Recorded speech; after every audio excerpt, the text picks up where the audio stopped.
9:16 this Tuesday morning. Earlier this year, the country declared loneliness to be a public health epidemic.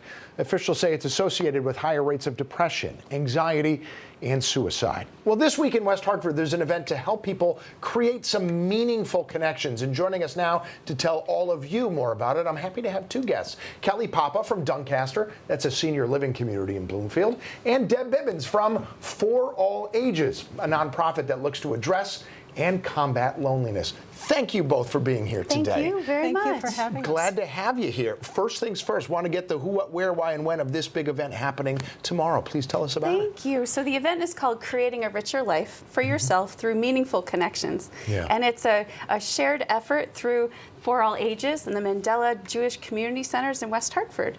And loneliness is such a problem for so many people that we want to make sure that we give some tools, techniques, and resources to help them combat it. Yeah, and you know, I think a lot of times, Deb, when we're talking about loneliness, at least in the news, we're actually talking about younger people using social media, trying to connect, and it's just not landing the same way. But this is a slightly different problem for people of older ages. Just tell us about those impacts. Yes, you know, loneliness impacts people across the ages, and more than 60% of us are feeling lonely on a regular basis. So whether you are a young adult, you know, loneliness negatively impacts academic performance. Yeah. Lonely employees have lower productivity. And lonely older adults have nearly a 30% higher probability of developing heart disease, of having a stroke, and a 50% higher probability of developing dementia, which is just an incredible statistic. And so one of the things that we think about it For All Ages is how do we connect people? You know, how do we bring people together, especially intergenerationally?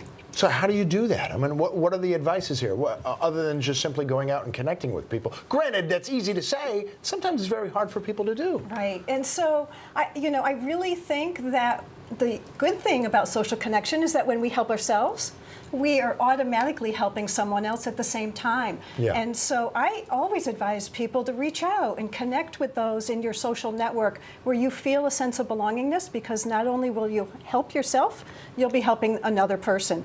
Yeah. I also always advise people to reach out and seek out opportunities to meet new people. Volunteering is a great way to do that. Yes. Joining a club of, related to a hobby. Yeah, so that way you really already have shared enjoy. interests. Right. Yeah. Photography is perfect.